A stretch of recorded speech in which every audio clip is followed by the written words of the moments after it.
ಜೈ Shri Krishna friends, ನಮ್ಮ ಚಾನಲ್ಗೆ ಸ್ವಾಗತ ಸುಸ್ವಾಗತ. ದಯವಿಟ್ಟು ನನ್ನ ಚಾನಲ್ಗೆ ಸಬ್ಸ್ಕ್ರೈಬ್ ಮಾಡಿ ಫ್ರೆಂಡ್ಸ್, ನನಗೆ ಸಪೋರ್ಟ್ ಮಾಡಿ. ಭಗವದ್ಗೀತಾ ನಾನು ಮದುವೆ ಆಗೋಕ್ಕಿಂತ ಮುಂಚೆ ಇದು ನನಗೆ ನಮ್ಮ ಸರ್ ಕೊಟ್ಟಿದ್ದರು. ಅದು ನಾನು ಮದುವೆ ಆದಮೇಲೆ ಇಲ್ಲಿ ನನ್ನ ಗಂಡನ ಮನೆಗೆ ತೊಗೊಂಡು ಬಂದಿದ್ದೆ. ನಾನು ಪ್ರೆಗ್ನೆನ್ಸಿ ಟೈಮಲ್ಲಿ ಭಗವದ್ಗೀತಾ ಓದ್ತಾ ಇದ್ದೆ. ಇವಾಗ ಓದೋಕ್ಕೆ ಆಗ್ತಾಯಿಲ್ಲ ಫ್ರೆಂಡ್ಸ್. ದಯವಿಟ್ಟು ಎಲ್ಲರೂ ಭಗವದ್ಗೀತವನ್ನು ಮನೆಯಲ್ಲಿಟ್ಟು ಪೂಜೆ ಮಾಡಿ. ಮನಸ್ಸಿಗೆ ಶಾಂತಿ ನೆಮ್ಮದಿ ಸಿಗುತ್ತೆ ಮತ್ತು ಒಳ್ಳೆಯದು. ಕೆಟ್ಟ ಒಂದು ದೃಷ್ಟಿ ಕೂಡ ಬೀಳುವುದಿಲ್ಲ. ತುಂಬಾ ಒಳ್ಳೆಯದು. ಇವಾಗಂತೂ ರಾಮಲಲ್ಲಾ ಸ್ಥಾಪನೆ ಆದಮೇಲೆ ಎಲ್ಲರೂ ಆಲ್ಮೋಸ್ಟ್ ತಂದಿಟ್ಕೊಂಡಿದ್ದಾರೆ ಮನೆಯಲ್ಲಿ. ಇನ್ನೂ ಯಾರೆಲ್ಲ ತಂದಿಟ್ಕೊಂಡಿಲ್ವೋ ಅಂಥವರು ಭಗವದ್ಗೀತೆನ ಮನೆಯಲ್ಲೂ ತಂದಿಟ್ಕೊಳ್ಳಿ ಫ್ರೆಂಡ್ಸ್. ಪ್ರೆಗ್ನೆನ್ಸಿ ಟೈಮಲ್ಲಂತೂ ಓದಿ ಫ್ರೆಂಡ್ಸ್. ತುಂಬಾ ಒಂದು ಮಗು ಎಷ್ಟು ಚುರುಕಾಗಿರುತ್ತೆ ಅಂತಂದರೆ ಅಷ್ಟು ಚುರುಕಾಗಿರುತ್ತೆ. ನಂದು 2 ಮಕ್ಕಳು ತುಂಬಾ ಚುರುಕಾಗಿದ್ದಾರೆ, ಬುದ್ಧಿವಂತರು ಆಗಿದ್ದಾರೆ. ಕ್ಲಾಸಲ್ಲೂ ಕೂಡ ಫಸ್ಟ್ ಇದ್ದಾರೆ. ಬೆಸ್ಟ್ ಸ್ಟೂಡೆಂಟ್ ಅವಾರ್ಡ್ ಕೂಡ ತಂದಿದ್ದಾರೆ. ಮೆಮೊರಿ ಪವರು ತುಂಬಾ ಚೆನ್ನಾಗಿರುತ್ತೆ. ಇವಾಗ ನಾವು ಟೈಮ್ ಸಿಕ್ಕಾಗ ಓದಬೇಕು ಫ್ರೆಂಡ್ಸ್. ಇದು ಒಂದು ಅಡುಗೆ ಮಾಡೋಕ್ಕಿಂತ ಮುಂಚೆ ಒಂದು ಶ್ರೀಕೃಷ್ಣನ ಹೆಸರನ್ನು ತಗೊಂಡು ಅಡುಗೆನ ಶುರು ಮಾಡೋಣ ಫ್ರೆಂಡ್ಸ್. ಹರೇ ಕೃಷ್ಣ ಕೃಷ್ಣ ಕೃಷ್ಣ ಹರೇ ಹರೇ, ಹರೇ ರಾಮ ರಾಮ ರಾಮ ಹರೇ ಹರೇ. ಇದು ನೀವು ಡೈಲಿ ಪ್ರತಿದಿನ ಒಂದು 5 ಸಾರಿ ಆದರೂ ನೀವು ಹೇಳಿ ಫ್ರೆಂಡ್ಸ್. ಮನಸ್ಸಿಗೆ ತುಂಬಾ ಶಾಂತಿ ಸಿಗುತ್ತೆ. ಮಕ್ಕಳಿಗೂ ಕೂಡ ನೀವು ಇದನ್ನು ಹೇಳಿಸಿ ಫ್ರೆಂಡ್ಸ್. ನಮ್ಮ ಸಂಸ್ಕೃತಿನ ಮರಿಬಾರ್ದು.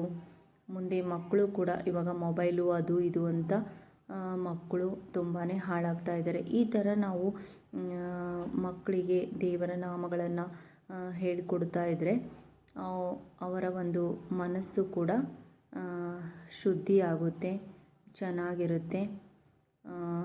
ಎಲ್ಲರಿಗೂ ದೇವರು ಒಳ್ಳೇದು ಮಾಡಲಿ ಫ್ರೆಂಡ್ಸ್. ಇವಾಗ ನಾವು ಅಡುಗೆನ ಶುರು ಮಾಡೋಣ ಫ್ರೆಂಡ್ಸ್.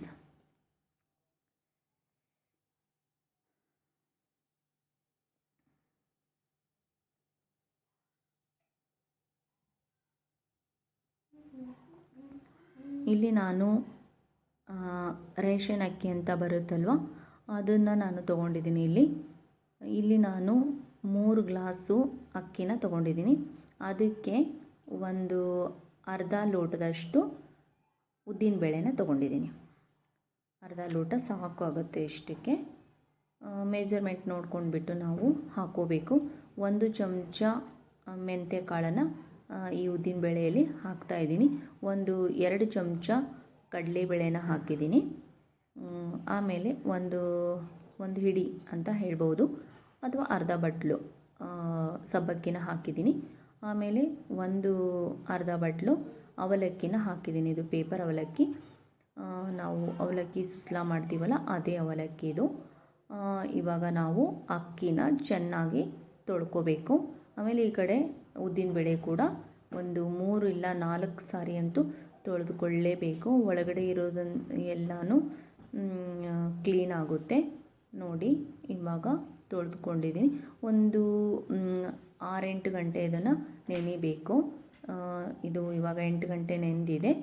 ಇವಾಗ ನಾನು ಇಲ್ಲಿ ರುಬ್ಕೊಳ್ತಾ ಇದ್ದೀನಿ. ನೀವು ಅವಲಕ್ಕಿ ಆವಾಗಲೇ ನಾವು ಅಕ್ಕಿನ ನೆನೆ ಹಾಕ್ತೀವಲ್ಲ, ಆವಾಗ ನೀವು ಹಾಕಲಿಲ್ಲ ಅಂತಂದರೂ ಕೂಡ 15 ನಿಮಿಷದಲ್ಲಿ ನಾವು ಅಕ್ಕಿನ ರುಬ್ಕೊಳ್ತೀವಿ ಅಂದಾಗ ಆವಾಗ ನೀವು ಅವಲಕ್ಕಿ ನೆನೆಸ್ಕೊಳ್ಬೋದು. 15 ನಿಮಿಷ ನೆನೆದ್ರೂ ಕೂಡ ಸಾಕು. ನನಗೆ ಒಂದೊಂದು ಸಾರಿ ನೆನಪು ಹೋಗುತ್ತೆ ಅಂತ ಹೇಳಿ ನಾನು ಒಟ್ಟಿಗೆ ನೆನೆ ಹಾಕಿದ್ದೀನಿ, ಅಷ್ಟೇ, ಮತ್ತೇನಿಲ್ಲ. ಇವಾಗೆಲ್ಲನೂ ಅದೇ ರೀತಿಯಾಗಿ ನಾನು ರುಬ್ಕೊಳ್ತಾ ಇದ್ದೀನಿ. ರುಬ್ಕೊಂಡು ಎಲ್ಲನೂ ಒಟ್ಟಿಗೆ ಹಾಕ್ತಾಯಿದ್ದೀನಿ. ಎಷ್ಟು ಚೆನ್ನಾಗಿರುತ್ತೆ ಅಂದರೆ, ಆಮೇಲೆ ಇದರಲ್ಲಿ ಒಂದು ಟಿಪ್ಸ್ ಅಂತಂದರೆ ಬಿಸಿ ಅನ್ನ ನಾವು ಮಾಡ್ಕೊಳ್ತೀವಲ್ಲ, ಹೇಗೂ ನೈಟೇ ರುಬ್ತೀವಲ್ಲ, ಆವಾಗ ನಾವು ರೈಸ್ ಅಂತೂ ಮಾಡ್ಕೊಳ್ತೀವಿ. ಆವಾಗ ನಾವು ಇನ್ನೊಂದು ಸ್ವಲ್ಪ ಅಕ್ಕಿ ಉಳಿಸ್ಕೊಂಡು ಅದರಲ್ಲಿ ಈ ಅನ್ನನ ಹಾಕಿಬಿಟ್ಟು ಅದನ್ನು ಕೂಡ ಒಟ್ಟಿಗೆ ಹಾಕಿ ರುಬ್ಕೊಳ್ಬೇಕು. ಈ ಅನ್ನ ಹಾಕೋದ್ರಿಂದ ಎಷ್ಟು ಚೆನ್ನಾಗಿ ಹಿಟ್ಟು ಉಬ್ಬುತ್ತೆ ಅಂತ ಅಂದರೆ, ನೀವು ಸೋಡಾ ಹಾಕುವಂಥ ಒಂದು ಅವಶ್ಯಕತೆ ಬೀಳೋದಿಲ್ಲ ಫ್ರೆಂಡ್ಸ್, ಅಷ್ಟು ಚೆನ್ನಾಗಿ ಬರುತ್ತೆ. ಇವಾಗ ಎಲ್ಲನೂ ರುಬ್ಕೊಂಡಿದ್ದೀನಿ ನೋಡಿ. ಒಂದು ಸ್ವಲ್ಪ ಗಟ್ಟಿ ಆಗುತ್ತೆ, ಚೆನ್ನಾಗಿ ಇವಾಗ ಮಿಕ್ಸ್ ಮಾಡ್ಕೋಬೇಕು. ಚಮಚೆಯಿಂದಾದರೂ ನೀವು ಮಿಕ್ಸ್ ಮಾಡ್ಕೊಳ್ಳಿ ಅಥವಾ ಕೈಯಿಂದಾದರೂ ಮಿಕ್ಸ್ ಮಾಡ್ಕೊಳ್ಳಿ. ಇವಾಗ ನಾನು ಮಿಕ್ಸಿ ಜಾರಿಗೆ ಒಂದು ಸ್ವಲ್ಪ ನೀರು ಹಾಕಿ ಅದನ್ನು ತೊಳ್ಕೊಂಡು ಇದರಲ್ಲಿ ಹಾಕಿಬಿಟ್ಟು ಚೆನ್ನಾಗಿ ಕಲಿಸ್ಕೊಳ್ತಾ ಇದ್ದೀನಿ. ಜಾಸ್ತಿ ನಾವು ರಾತ್ರಿಯೇ ನೀರು ಹಾಕಿಬಿಟ್ಟು ಲಿಕ್ವಿಡ್ ಥರ ಮಾಡಬಾರ್ದು. ಇವಾಗ ಅದು ನೆನೆಬೇಕು ಇಡೀ ರಾತ್ರಿ, ಒಂದು 8ರಿಂದ 10 ಗಂಟೆ ನೆನೆಬೇಕು. ಇವಾಗ ಬೆಳಗ್ಗೆ ನಾನು ಒಂದು 4-5 ಆಲೂಗಡ್ಡೆನ ಕುದಿಸ್ಕೊಂಡಿದ್ದೀನಿ. ಇವಾಗ ಅದರದ್ದು ಪಲ್ಯನ ಮಾಡ್ಕೊಳ್ತಾ ಇದ್ದೀನಿ. ಒಂದು ಬಾಣಲೆಗೆ ಎಣ್ಣೆ, ಸಾಸಿವೆ, ಜೀರಿಗೆ ಮತ್ತು ಈರುಳ್ಳಿ ಉದ್ದವಾಗಿ ಹೆಚ್ಚಿಕೊಂಡಿದ್ದೀನಿ. ಇವಾಗ ಫ್ರೈ ಮಾಡ್ತಾಯಿದ್ದೀನಿ. ಒಂದು ಸ್ವಲ್ಪ ಕೆಂಪಗಾಗಬೇಕು ಈರುಳ್ಳಿ ನೋಡಿ, ಈ ಥರ ಎಲ್ಲನೂ ಬಿಟ್ಕೊಳ್ಳುತ್ತೆ. ಇವಾಗ ನಾನು ಇದಕ್ಕೆ ಹಸಿಮೆಣಸಿನ್ಕಾಯಿನ ಉದ್ದವಾಗಿ ಕಟ್ ಮಾಡ್ಕೊಂಡಿದ್ದೀನಿ, ಅದನ್ನು ಹಾಕ್ತಾಯಿದ್ದೀನಿ. ಒಂದು 4ರಿಂದ 5 ಮೆಣಸಿನ್ಕಾಯಿ ಹಾಕಿದ್ದೀನಿ, ಖಾರ ತುಂಬ ಇದೆ ಅದಕ್ಕೋಸ್ಕರ. ಇವಾಗ ನಾನು ಇದು ಕರಿಬೇವು ಸ್ವಲ್ಪ ಹಾಕ್ತಾಯಿದ್ದೀನಿ. ಆಮೇಲೆ ಶುಂಠಿ ಬೆಳ್ಳುಳ್ಳಿ ಪೇಸ್ಟ್ನ ಹಾಕ್ತಾಯಿದ್ದೀನಿ. ಶುಂಠಿ ಬೆಳ್ಳುಳ್ಳಿ ಪೇಸ್ಟ್ ಹಾಕೋದ್ರಿಂದ ಫ್ಲೇವರು ಚೆನ್ನಾಗಿರುತ್ತೆ ಮತ್ತು ಟೇಸ್ಟು ಕೂಡ ಒಂದು ಡಿಫ್ರೆಂಟಾಗಿ ಬರುತ್ತೆ, ಅದಕ್ಕೋಸ್ಕರ ಹಾಕ್ತಾಯಿದ್ದೀನಿ. ಇವಾಗ ಫ್ರೈ ಮಾಡ್ಕೋಬೇಕು ಇನ್ನು ಸ್ವಲ್ಪ. ಇದಕ್ಕೆ ನಾನು ಪುಟಾಣಿ ಹಾಕ್ತಾಯಿದ್ದೀನಿ. ಹುರುಗಡ್ಲೆ ಅಂತಲೂ ಕರೀತಾರೆ, ಪುಟಾಣಿ ಅಂತಲೂ ಕರೀತಾರೆ. ಒಂದು ಸ್ವಲ್ಪ ಹಾಕಬೇಕು, 1-2 ಚಮಚ ಸಾಕು. ಇವಾಗ ನಾನು ಇದಕ್ಕೆ ಅರಿಶಿನ ಹಾಕೋತಾ ಇದ್ದೀನಿ. ಒಂದು ಸ್ವಲ್ಪ ಧನಿಯಾ ಪುಡಿನ ಹಾಕೋತಾ ಇದ್ದೀನಿ. ಒಂದು ಸ್ವಲ್ಪ ಗರಂ ಮಸಾಲ ಹಾಕ್ತಾಯಿದ್ದೀನಿ. 1 ಚಮಚ ಆದರೆ ಸಾಕು. ಒಂದು ಮೆಣಸಿನ್ಕಾಯಿ ಹಾಕಿದ್ರಿಂದ ಒಂದು ಸ್ವಲ್ಪ ಅಚ್ಚ ಖಾರದ ಪುಡಿನ 1-2 ಚುಟಿಕೆ ಹಾಕ್ತಾಯಿದ್ದೀನಿ ಅಷ್ಟೇ. ಇವಾಗ ಆಲೂಗಡ್ಡೆ ಹಾಕಿ ಚೆನ್ನಾಗಿ ಮಿಕ್ಸ್ ಮಾಡ್ಕೋತಾ ಇದ್ದೀನಿ. ಇವಾಗ ನಾನು ಒಂದು ಸ್ವಲ್ಪ ಉಪ್ಪನ್ನು ಹಾಕಿ ಕೊತ್ತಂಬರಿ ಸೊಪ್ಪನ್ನು ಹಾಕಿ ಮಿಕ್ಸ್ ಮಾಡಿಕೊಂಡ್ರೆ ನಮ್ಮ ಆಲೂಗಡ್ಡೆ ಪಲ್ಯ ರೆಡಿ ಆಯಿತು. ಇವಾಗ ಗ್ಯಾಸ್ನ ಆಫ್ ಮಾಡಿದ್ದೀನಿ ನೋಡಿ ಫ್ರೆಂಡ್ಸ್. ಇದರಲ್ಲಿ ಒಂದು ಹನಿ ಕೂಡ ನೀರು ಹಾಕಬಾರ್ದು. ನನಗೆ ಉಪ್ಪು ಹಾಕೋದು ಮರೆತು ಹೋಯಿತು, ಅದಕ್ಕೋಸ್ಕರ ಲಾಸ್ಟಲ್ಲಿ ಕೊನೆಯದಾಗಿ ಹಾಕಿ ಮಿಕ್ಸ್ ಮಾಡ್ತಾಯಿದ್ದೀನಿ, ನೋಡಬಹುದು ನೀವು. ಇವಾಗ ನಮ್ಮ ಆಲೂಗಡ್ಡೆ ಪಲ್ಯ ರೆಡಿ ಆಯಿತು. ಇವಾಗ ನಾನು ಇಲ್ಲಿ ಒಂದು ಬಾಣಲೆ ಇಟ್ಕೊಂಡಿದ್ದೀನಿ. ಇದಕ್ಕೆ ನಾನು ಒಂದು ಸ್ವಲ್ಪ ಎಣ್ಣೆ, ಆಮೇಲೆ ಒಂದು ಸ್ವಲ್ಪ ಕೊತ್ತಂಬರಿ ಬೀಜನ ಹಾಕ್ತಾಯಿದ್ದೀನಿ. ಆಮೇಲೆ 1 ಚಮಚ ಜೀರಿಗೆ ಹಾಕಿ, ಒಂದು 4 ಎಸಳು ಬೆಳ್ಳುಳ್ಳಿ ಹಾಕಿ, ಆಮೇಲೆ ಬ್ಯಾಡಗಿ ಮೆಣಸಿನ್ಕಾಯಿ ಒಂದು 4-5 ಹಾಕಿ, ಅದಕ್ಕೆ ಒಂದು ಸ್ವಲ್ಪ 1-2 ಚಮಚ ಹುರುಗಡ್ಲೆ, ಆಮೇಲೆ ಕಡಲೆ ಬೀಜ 1-2 ಚಮಚ ಹಾಕಿ ಇವಾಗ ಚೆನ್ನಾಗಿ ಮಿಕ್ಸ್ ಮಾಡ್ಕೋತಾ ಇದ್ದೀನಿ. ಇವಾಗ ಇದು ಆಗಿದೆ, ಚೆನ್ನಾಗಿ ಒಂದು ಸ್ವಲ್ಪ ಫ್ರೈ ಆಗಬೇಕಷ್ಟೇ. ಇವಾಗ ಇದಕ್ಕೆ ನಾನು ಒಂದು ದೊಡ್ಡದಾಗಿರೋಂಥ ಈರುಳ್ಳಿನ ಉದ್ದವಾಗಿ ಹೆಚ್ಕೊಂಡಿದ್ದೀನಿ. ಅದನ್ನು ಒಂದು ಸ್ವಲ್ಪ ಎಣ್ಣೆ ಹಾಕಿ ಫ್ರೈ ಮಾಡ್ಕೊಳ್ತಾ ಇದ್ದೀನಿ.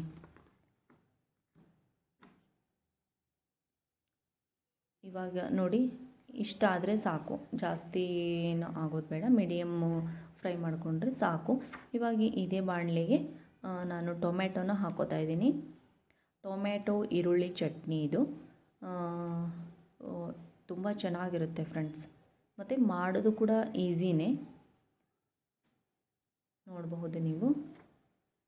ಆಮೇಲೆ ಅದಕ್ಕೆ ಒಂದು ಸ್ವಲ್ಪ ಎಣ್ಣೆ ಹಾಕಿ ಫ್ರೈ ಮಾಡಿಕೊಂಡು ಅದಕ್ಕೆ ಸ್ವಲ್ಪ ಕೊತ್ತಂಬರಿ ಸೊಪ್ಪು ಕೂಡ ನಾನು ಅದರಲ್ಲೇ ಹಾಕ್ತಾಯಿದ್ದೀನಿ. ಇವಾಗಿದು ಆಗಿದೆ. ಇವಾಗಿದು ತಣ್ಣಗಾಗಕ್ಕೆ ಬಿಡಬೇಕು. ಇವಾಗ ಇದನ್ನೆಲ್ಲ ತಣ್ಣಗಾಗಿದೆ. ಇವಾಗ ಮಿಕ್ಸಿ ಜಾರ್ಗೆ ಹಾಕಿಬಿಟ್ಟು ಚಟ್ನಿನ ರೆಡಿ ಮಾಡ್ಕೋಬೇಕು. ಒಂದು ಸ್ವಲ್ಪ ಇದಕ್ಕೆ ಉಪ್ಪನ್ನು ಹಾಕ್ತಾಯಿದ್ದೀನಿ. ಹಾಕಿ ಮೊದಲಿಗೆ ಇಷ್ಟು ನಾನು ರುಬ್ಕೊಳ್ತೀನಿ. ಆಮೇಲೆ ಇದಕ್ಕೆ ಟೊಮ್ಯಾಟೊ ಮತ್ತು ಈರುಳ್ಳಿ ನಾವು ಫ್ರೈ ಮಾಡ್ಕೊಂಡಿದ್ದೀವಲ್ಲ ಅದನ್ನು ಕೂಡ ಇದರಲ್ಲೇ ಸೇರಿಸ್ತಾ ಇದ್ದೀನಿ. ಸೇರಿಸಿ ಇವಾಗ ರುಬ್ಕೊಳ್ತಾ ಇದ್ದೀನಿ. ನೋಡಿ ಫ್ರೆಂಡ್ಸ್, ನಿಮಗೆ ಗಟ್ಟಿ ಬೇಕು ಅಂತಂದರೆ ಹೀಗೆ ನೀವು ಇಟ್ಕೊಳ್ಬೋದು. ಇದಕ್ಕೆ ಒಗ್ಗರಣೆ ಕೊಡಬೇಕಂತೇನಿಲ್ಲ, ಕೊಡಲಿಲ್ಲ ಅಂದ್ರೂ ನಡೆಯುತ್ತೆ. ಹಾಗೆ ಕೂಡ ತಿನ್ಬೋದು. ಒಗ್ಗರಣೆ ಬೇಕಂದರೆ ಒಗ್ಗರಣೆ ಕೂಡ ಕೊಟ್ಕೊಳ್ಬಹುದು. ಇವಾಗ ಇದಕ್ಕೆ ನಾನು ಒಂದು ಸ್ವಲ್ಪ ಎಣ್ಣೆ, ಸಾಸಿವೆ, ಇದಕ್ಕೇನು ಜೀರಿಗೆ ಹಾಕೋದು ಬೇಡ. ಆಮೇಲೆ ಒಂದು ಸ್ವಲ್ಪ ಕರಿಬೇವು, ಒಂದೇ ಒಂದು ಮೆಣಸಿನ್ಕಾಯಿ, ನಾನು ಕೆಂಪು ಮೆಣಸಿನ್ಕಾಯಿನ ಹಾಕ್ಕೊಂಡಿದ್ದೀನಿ. ಹಾಕ್ಕೊಂಡ್ಬಿಟ್ಟು ಫ್ರೈ ಮಾಡ್ತಾಯಿದ್ದೀನಿ. ಇವಾಗ ಗ್ಯಾಸ್ ಸ್ಟವ್ ನಾನು ಆಫ್ ಮಾಡಿದ್ದೀನಿ. ಇವಾಗ ಇದಕ್ಕೆ ನಾವು ಚಟ್ನಿನ ರುಬ್ಕೊಂಡಿದ್ದೀವಲ್ಲ ಅದನ್ನು ಹಾಕ್ತಾಯಿದ್ದೀನಿ. ಹಾಕ್ಬಿಟ್ಟು ಇವಾಗ ಮಿಕ್ಸ್ ಮಾಡ್ಕೋಬೇಕು. ಒಂದು ಸ್ವಲ್ಪ ಇದಕ್ಕೆ ನಾನು ತುಂಬಾ ಗಟ್ಟಿ ಆಗಿಬಿಡುತ್ತಲ್ಲ, ಅದಕ್ಕೆ ಒಂದು ಸ್ವಲ್ಪ ನೀರು ಹಾಕ್ಕೋತಾ ಇದ್ದೀನಿ. ಹಾಕ್ಕೊಂಡ್ಬಿಟ್ಟು ಅದನ್ನು ಕೂಡ ಇದು ಚಟ್ನಿಗೆ ಹಾಕಿ ಇವಾಗ ನಾನು ಇದನ್ನು ಮಿಕ್ಸ್ ಮಾಡ್ಕೋತಾ ಇದ್ದೀನಿ.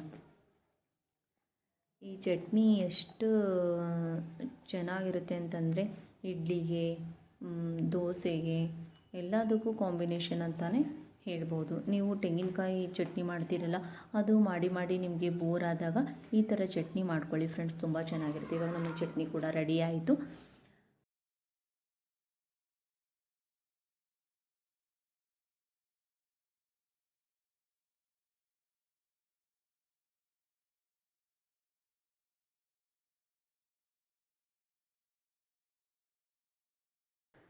ಇವಾಗ ಇಲ್ಲಿ ನಾನು ಒಂದು ಪ್ಯಾನ್ನ ಇಟ್ಕೊಂಡಿದ್ದೀನಿ. ಅದಕ್ಕೆ ನಾನು ಬ್ಯಾಡಗೆ ಮೆಣಸಿನ್ಕಾಯಿನ ಹಾಕ್ತಾಯಿದ್ದೀನಿ. ಒಂದು 5 ಮೆಣಸಿನ್ಕಾಯಿ ಹಾಕಿ ಹಾಗೇ ಎಣ್ಣೆ ಹಾಕ್ಲಾರ್ದೇ ನಾವು ಹಾಗೇ ಫ್ರೈ ಮಾಡ್ಕೋಬೇಕು.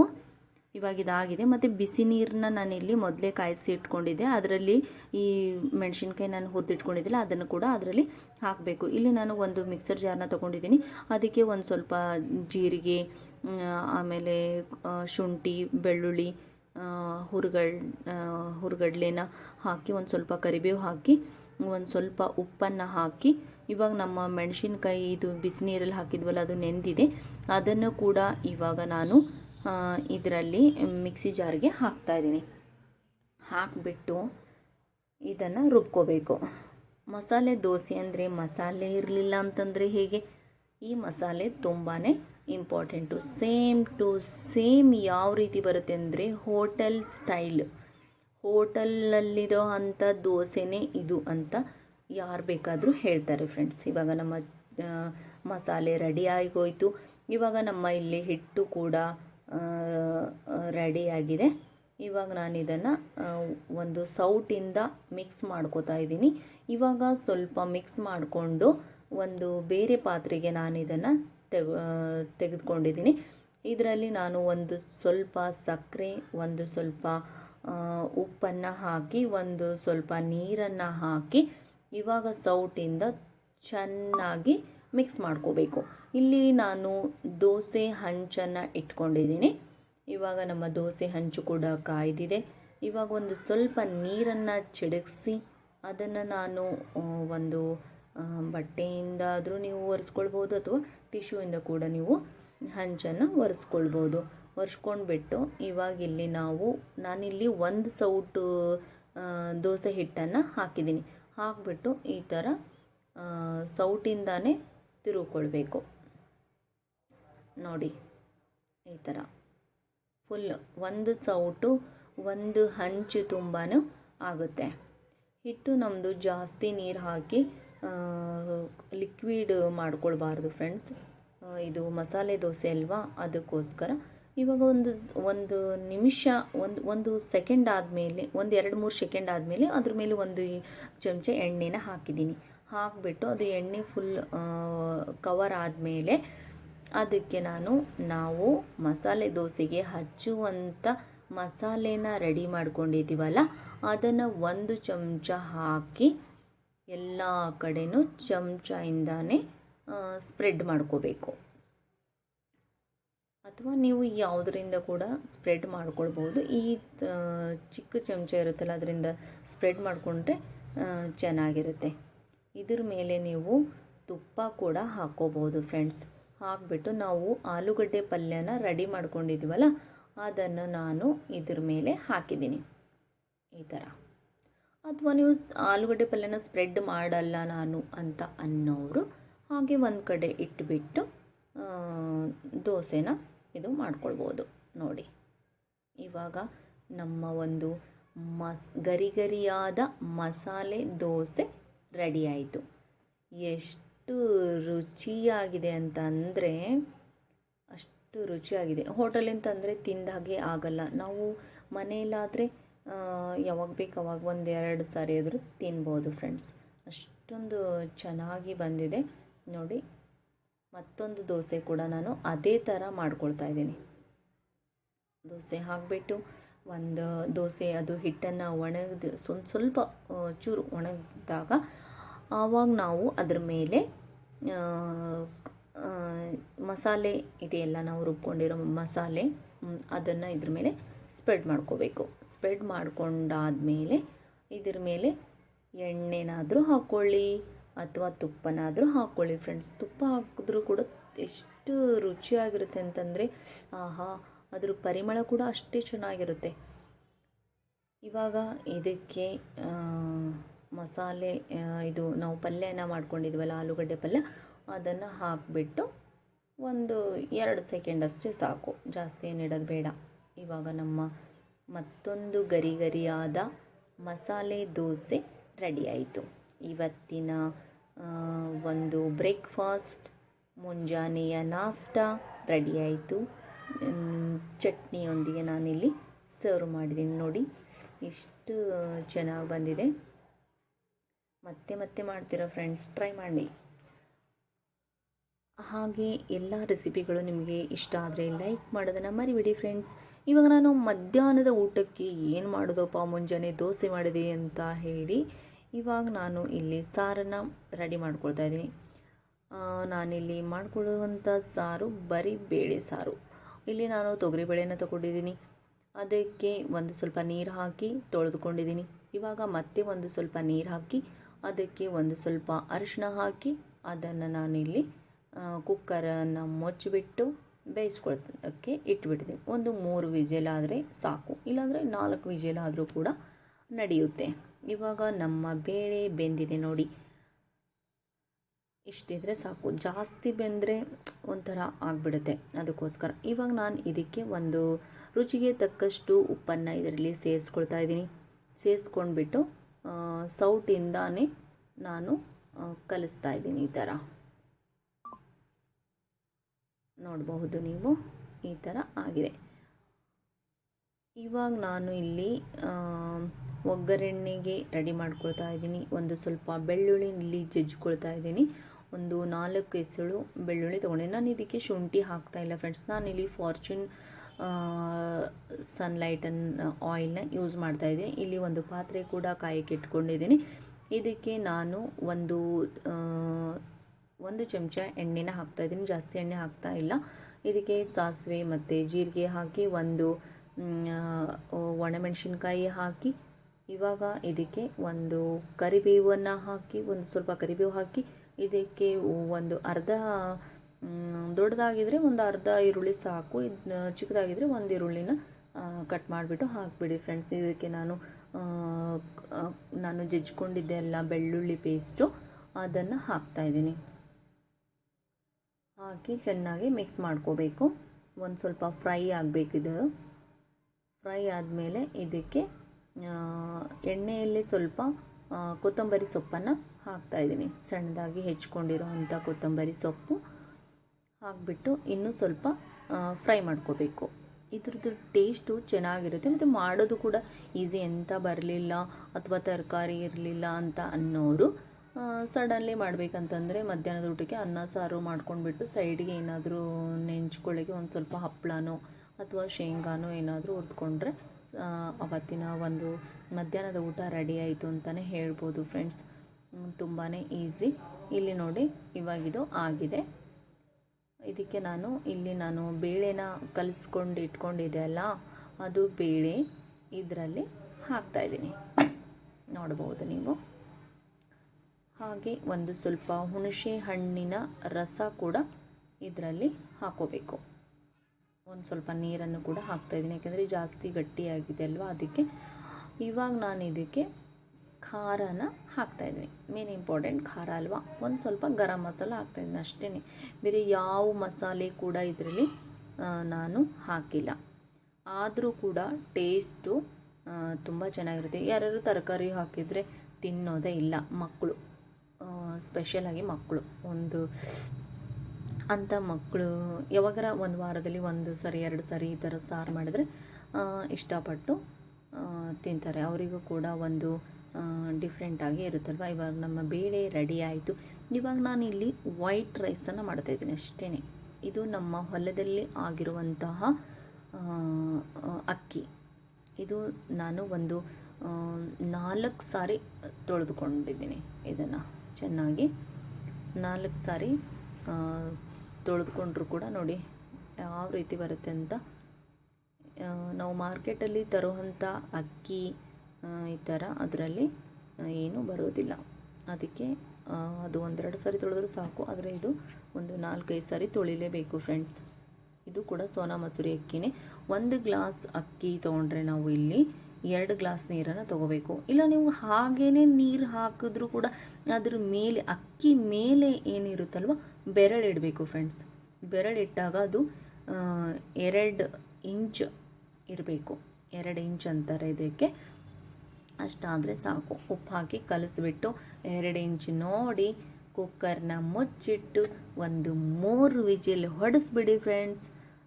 ನಮ್ಮ ಬಿಳಿ ಅನ್ನ ವೈಟ್ ರೈಸ್ ರೆಡಿ ಆಯಿತು ನೋಡಿ. ಮಧ್ಯಾಹ್ನದ ಊಟಕ್ಕೆ ತುಪ್ಪ ಹಾಕೊಂಡ್ಬಿಟ್ಟು ಬೇಳೆ ಸಾರು ಹಾಕಿ ತಿಂದರೆ ಆಹಾ, ಮಜಾನೇ ಬೇರೆ ಅಂದ್ಕೊಳ್ಳಿ. ಇವಾಗ ನಾನು ಒಂದು ಪ್ಲೇಟ್ಗೆ ಅನ್ನನ ಹಾಕೋತಾ ಇದ್ದೀನಿ. ತುಂಬಾ ಹಸಿವಾಗಿದೆ ಫ್ರೆಂಡ್ಸ್. ಮಸಾಲೆ ದೋಸೆ ಮಾಡಿದ್ರೆ ಟೈಮು ತುಂಬಾ ಹೋಗಿಬಿಡುತ್ತೆ. ಮಧ್ಯಾಹ್ನದ ಊಟಕ್ಕೆ ಒಂದು ಸ್ವಲ್ಪ ಲೇಟ್ ಆಗೋಯಿತು ಮಾಡೋದಕ್ಕೆ. ಅದಕ್ಕೋಸ್ಕರ ನಾನು ಈ ಥರ ಬೇಗ ಆಗುತ್ತೆ ಅಂತ ಹೇಳಿ ಮಾಡಿಬಿಟ್ಟಿದ್ದೀನಿ. ಇವಾಗ ನೋಡಿ ಅನ್ನ ಮತ್ತು ಬೇಳೆ ಸಾರು, ಅದಕ್ಕೆ 1 ಚಮಚ ನಾನು ತುಪ್ಪನ ಹಾಕ್ಕೊಂಡಿದ್ದೀನಿ. ಆಹಾ, ಗಮ್ ಅಂತ ಇದೆ. ಏನೂ ಹಾಕಲಿಲ್ಲ ಆದರೂ ಕೂಡ ಗಮ್ ಅಂತ ಇದೆ. ನೀವು ಕೂಡ ಟ್ರೈ ಮಾಡಿ ನೋಡಿ ಫ್ರೆಂಡ್ಸ್. ಮತ್ತು ವಿಡಿಯೋಗೆ ಕೂಡ ಲೈಕ್ ಮಾಡಿ ಮತ್ತು ಸಬ್ಸ್ಕ್ರೈಬ್ ಮಾಡೋದನ್ನು ಮರಿಬೇಡಿ ಫ್ರೆಂಡ್ಸ್. ಇವಾಗ ನಾನು ನಮ್ಮ ಮಧ್ಯಾಹ್ನದ ಊಟ ಅಂತೂ ರೆಡಿ ಆಗೋಯಿತು, ತಿಂದಾಯಿತು, ಎಲ್ಲ ಆಯಿತು. ಮತ್ತು ನೈಟ್ಗೆ ಕೂಡ ನಾವು ಅಡುಗೆನ ಮಾಡ್ಕೊಳ್ಳೇಬೇಕು ಫ್ರೆಂಡ್ಸ್. ಅಡುಗೆ ಮಾಡೋದೇ ಒಂದು ಸಮಸ್ಯೆ. ಇವಾಗ ನೈಟೇ ಯಾರು ನನಗೆ ಹಸು ಇಲ್ಲ, ನಿನಗೆ ಹಸು ಇಲ್ಲ ಅಂತ ಇದ್ದರು. ಅದಕ್ಕೋಸ್ಕರ ನಾನಿಲ್ಲಿ ಇಂಡಿಯಾ ಗೇಟ್ ಪ್ಯೂರ್ ಬಾಸ್ಮತಿ ರೈಸ್ನ ಇಲ್ಲಿ ನಾನು ತೊಗೊಂಡಿದ್ದೀನಿ. ವೆಜಿಟೇಬಲ್ ರೈಸ್ ಮಾಡ್ತಾಯಿದ್ದೀನಿ ಅಷ್ಟೇ. ಇದರಲ್ಲಿ ರುಬ್ಬುವಂಥ ಜಂಜಟ್ಟಿಲ್ಲ, ಏನೇನೂ ಇಲ್ಲ ಫ್ರೆಂಡ್ಸ್. ಸಿಂಪಲ್ಲಾಗಿ ಮಾಡ್ಕೊಳ್ಬೋದು. ಇವಾಗ ನಾನು 1 ಗ್ಲಾಸ್ ಅಕ್ಕಿನ ತೊಗೊಂಡಿದ್ದೀನಿ. ಇದಕ್ಕೆ ನಾನಿವಾಗ ಕುಕ್ಕರಲ್ಲಿ 1-2 ಚಮಚ, ನಮ್ಮದು ಒಂದು ಸ್ವಲ್ಪ ದೊಡ್ಡದಾಗಿರೋಂಥ ಸ್ಪೂನ್ ಇದೆ, ಅದರಿಂದ ನಾನು ಇಲ್ಲಿ 2 ಸ್ಪೂನು ಆಯಿಲನ್ನು ತೊಗೊಂಡಿದ್ದೀನಿ. ಇವಾಗ ಇದಕ್ಕೆ ಒಂದು ಸ್ವಲ್ಪ ಮಸಾಲೆಗಳನ್ನು ಹಾಕ್ತಾಯಿದ್ದೀನಿ. ಸ್ವಲ್ಪ ಜೀರಿಗೆ, ಇಲ್ಲಿ ನಾನು ಸಾಸಿವೆ ಯೂಸ್ ಮಾಡಿಲ್ಲ, ಬಳಸಿಲ್ಲ. ಆಮೇಲೆ ಒಂದು ಸ್ವಲ್ಪ ಕಡಲೆ ಬೀಜನ ಹಾಕ್ತಾಯಿದ್ದೀನಿ, ಪಲಾವ್ ಎಲೆ ಹಾಕಿದ್ದೀನಿ, ಆಮೇಲೆ ಅನಾನಸ್ ಮೊಗ್ಗು ಫ್ಲವರ್ ಅಂತಾರೆ ಅದನ್ನು ಕೂಡ ಹಾಕಿದ್ದೀನಿ, ಚಕ್ಕೆ ಹಾಕಿದ್ದೀನಿ. ಹಾಕಿದ್ಮೇಲೆ ಕಡಲೆ ಬೀಜ ಹಾಕಿದ್ದೀನಿ. ಅದು ಆದಮೇಲೆ ಒಂದು ದೊಡ್ಡದಾಗಿರುವಂಥ ಈರುಳ್ಳಿ ಉದ್ದವಾಗಿ ಕಟ್ ಮಾಡ್ಕೊಂಡಿದ್ದೆ, ಅದನ್ನು ಹಾಕಿದ್ದೀನಿ. ಒಂದು ಸ್ವಲ್ಪ ಕರಿಬೇವು ಹಾಕಿದ್ದೀನಿ, ಒಂದು ಸ್ವಲ್ಪ ಹಸಿಮೆಣಸಿನ್ಕಾಯಿ ಈ ಥರ ಉದ್ದವಾಗಿ ಕಟ್ ಮಾಡಿಕೊಂಡು ಹಾಕಿದ್ದೀನಿ. ಆಮೇಲೆ ಇಲ್ಲಿ ನಾನು ಬೆಳ್ಳುಳ್ಳಿ ಕೂಡ ಇದು ಕುಟ್ಕೊಂಡಿಲ್ಲ, ಹಾಗೆ ಕಟ್ ಮಾಡ್ಕೊಂಡಿದ್ದೀನಿ ಉದ್ದವಾಗಿ, ಅದನ್ನು ಕೂಡ ಹಾಕ್ತಾಯಿದ್ದೀನಿ. ಬಾಯಲ್ಲಿ ಸಿಕ್ಕರೆ ಒಂಥರ ಚೆನ್ನಾಗಿರುತ್ತೆ. ಒಂದು ದೊಡ್ಡದಾಗಿರುವಂಥ ಆಲೂಗಡ್ಡೆ, ಒಂದು ಕ್ಯಾರೆಟು ಹಾಕ್ತಾಯಿದ್ದೀನಿ ಅಷ್ಟೇ, ಬೇರೆ ಏನೂ ಇಲ್ಲ ಇದರಲ್ಲಿ. ನೋಡಿ, ಹಾಕಿಬಿಟ್ಟು ಒಂದು ಸ್ವಲ್ಪ ಫ್ರೈ ಮಾಡ್ಕೋಬೇಕು, ಜಾಸ್ತಿ ಏನು ಬೇಡ. ಇವಾಗ ಇದಕ್ಕೆ ನಾವು ಇಂಪಾರ್ಟೆಂಟ್ ಆಗಿರುವಂಥದ್ದು ಟೊಮ್ಯಾಟೊ, ಅಡುಗೆಯ ರಾಜ ಅಂತಲೇ ಹೇಳ್ಬೋದು. ಒಂದು ಟೊಮ್ಯಾಟೊ ಇದ್ದರೆ ಸಾಕು ಫ್ರೆಂಡ್ಸ್, ಒಂದು 10 ಅಡುಗೆನ ಮಾಡ್ಬೋದು. ಯಾವ ಅಡುಗೆ ಮಾಡಬೇಕಂತ ಕೇಳೋದೇ ಬೇಡ. ಇವಾಗ ನಾನು ಇದಕ್ಕೆ ಒಂದು ಸ್ವಲ್ಪ ಫ್ರೈ ಆದಮೇಲೆ ಗರಂ ಮಸಾಲ, ಅರಿಶಿಣ ಮತ್ತು ಧನಿಯಾ ಪೌಡರ್ ಕೂಡ ಹಾಕ್ತಾಯಿದ್ದೀನಿ. ಇಷ್ಟು ಹಾಕಿದರೆ ಸಾಕು ಫ್ರೆಂಡ್ಸ್, ಬೇರೆ ಮಸಾಲೆಗಳನ್ನು ಹಾಕೋದು ಬೇಡವೇ ಬೇಡ. ಯಾಕಂದರೆ ಮೊದಲಿಗೆ ನಾವು ಪಲಾವ್ ಎಲೆ, ಚಕ್ಕೆ ಅದನ್ನೆಲ್ಲ ಹಾಕಿದ್ದೀವಲ್ಲ, ಅದಕ್ಕೋಸ್ಕರ. ಇಲ್ಲಿ ನಾನು ಅಕ್ಕಿ ತೊಳ್ಕೊಂಡಿದ್ದೀನಿ, ತೊಳ್ಕೊಂಡ್ಬಿಟ್ಟೆ ಹಾಕಬೇಕು ಫ್ರೆಂಡ್ಸ್. ಹಾಗೆ ನೀವು ಅಕ್ಕಿನ ಹಾಕೋಕ್ಕೆ ಹೋಗಬೇಡಿ ಫ್ರೆಂಡ್ಸ್. ನೀಟಾಗಿ ನಾವು ಮಾಡ್ಕೊಂಡು ತಿಂದರೆ ಆರೋಗ್ಯವಾಗಿರ್ತೀವಿ, ಅದಕ್ಕೋಸ್ಕರ. ಇವಾಗ ನಾವು ಎಲ್ಲನೂ ಫ್ರೈ ಆಗಿದೆ, ಅಕ್ಕಿ ತೊಳ್ಕೊಂಡಿರುವಂಥದ್ದು ಕೂಡ ನಾನು ಹಾಕಿದ್ದೀನಿ. ಇಲ್ಲಿ ನಾನು ಯೂಸ್ ಮಾಡ್ತಾ ಇರುವಂಥ ಅಕ್ಕಿ India Gate pure basmati rice every day use ಮಾಡ್ತಾಯಿದ್ದೀನಿ. ಚೆನ್ನಾಗಿರುತ್ತೆ ಫ್ರೆಂಡ್ಸ್. ಇವಾಗ ಹಾಕಿ ಎಲ್ಲನೂ ಕೆಳಗ ಮೇಲ ಮಿಕ್ಸ್ ಮಾಡ್ಕೋಬೇಕು ಫ್ರೆಂಡ್ಸ್. 1 ನಿಮಿಷ ಮಿಕ್ಸ್ ಮಾಡ್ಕೊಳ್ಳಿ. ಅದಾದಮೇಲೆ ನಾವು ನೀರು ಹಾಕೋಬೇಕು. ಅದಾದಮೇಲೆ ರುಚಿಗೆ ತಕ್ಕಷ್ಟು ಉಪ್ಪು ಇರಲಿಲ್ಲ ಅಂದರೆ ಹೇಗೆ, ಉಪ್ಪು ಹಾಕಲೇಬೇಕು. ಇವಾಗ ನಾನು ಉಪ್ಪು ಹಾಕಿ ಮಿಕ್ಸ್ ಮಾಡ್ಕೋತಾ ಇದ್ದೀನಿ ಫ್ರೆಂಡ್ಸ್. ನೀವು ಯಾವುದೇ ರೈಸ್ ಮಾಡಿ ಫ್ರೆಂಡ್ಸ್, ವೈಟ್ ರೈಸ್ ಆದರೂ ಮಾಡಿ, ಪಲಾವ್ ಮಾಡಿ, ಯಾವುದೇ ರೈಸ್ ಮಾಡಿ ಡಬಲ್ ಹಾಕಬೇಕು ನೀರು, ಅಷ್ಟೇ, ಮತ್ತೇನೇನೂ ಇಲ್ಲ. ಇವಾಗ ನಾನು ಕೊನೆಯದಾಗಿ ಕೊತ್ತಂಬರಿ ಸೊಪ್ಪು 1 ಹಿಡಿ ಹಾಕ್ತಾಯಿದ್ದೀನಿ ಫ್ರೆಂಡ್ಸ್, ಕಟ್ ಮಾಡಿಬಿಟ್ಟು. ಅದನ್ನು ಕೂಡ ತೊಳ್ಕೊಂಡೆ ಕಟ್ ಮಾಡ್ಕೊಂಡಿರೋವಂಥದ್ದು. ಲಾಸ್ಟಲ್ಲಿ ಟೇಸ್ಟ್ಗೋಸ್ಕರ ತುಪ್ಪ ಅಂತೂ ಹಾಕಲೇಬೇಕಲ್ವಾ. ಇದರಲ್ಲಿ ಕೂಡ ನಾನು 2 ಇಂಚು ನೀರಿಟ್ಟಿದ್ದೀನಿ, ಅದಕ್ಕಿಂತ ಕಮ್ಮಿ ಹಾಕ್ಕೊಂಡ್ರೂ ಕೂಡ ನಡೆಯುತ್ತೆ ಫ್ರೆಂಡ್ಸ್. ಇವಾಗ ಒಂದು 3 ವಿಜಲ್ ಹೊಡೆಸ್ಕೋಬೇಕು ಫ್ರೆಂಡ್ಸ್. 3 ವಿಜಲ್ ಆಗಿದೆ. ನಮ್ಮ ಒಂದು India Gate pure basmati rice every day vegetable rice ready ಆಯಿತು ಫ್ರೆಂಡ್ಸ್. ರಾತ್ರಿ ಊಟಕ್ಕೆ ರೆಡಿ ಆಗೋಯ್ತು.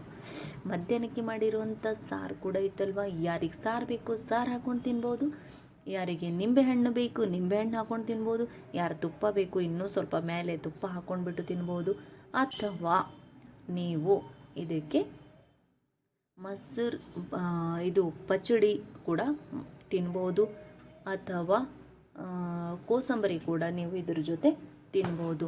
ತುಂಬಾ ಚೆನ್ನಾಗಿರುತ್ತೆ, ಅದ್ಭುತವಾಗಿರುತ್ತೆ. ಟೇಸ್ಟ್ ಅಂತೂ ಸೂಪರಾಗಿ ಬಂತು ಫ್ರೆಂಡ್ಸ್. ಇವತ್ತು ರಾತ್ರಿ ಅಡುಗೆ ಕೂಡ ಕಂಪ್ಲೀಟ್ ಆಗೋಯ್ತು ಫ್ರೆಂಡ್ಸ್. ನೀವು ಕೂಡ ಟ್ರೈ ಮಾಡಿ ನೋಡಿ. ನನಗೆ ಇದೇ ಥರ ಸಪೋರ್ಟ್ ಮಾಡಿ, ಲೈಕ್ ಮಾಡಿ, ಶೇರ್ ಮಾಡಿ, ಕಮೆಂಟ್ ಮಾಡೋದನ್ನು ಮರಿಬೇಡಿ, ಸಬ್ಸ್ಕ್ರೈಬ್ ಮಾಡೋದನ್ನು ಮರಿಬೇಡಿ ಫ್ರೆಂಡ್ಸ್. ಜೈ ಶ್ರೀ ಕೃಷ್ಣ. ಬಾಯ್ ಬಾಯ್.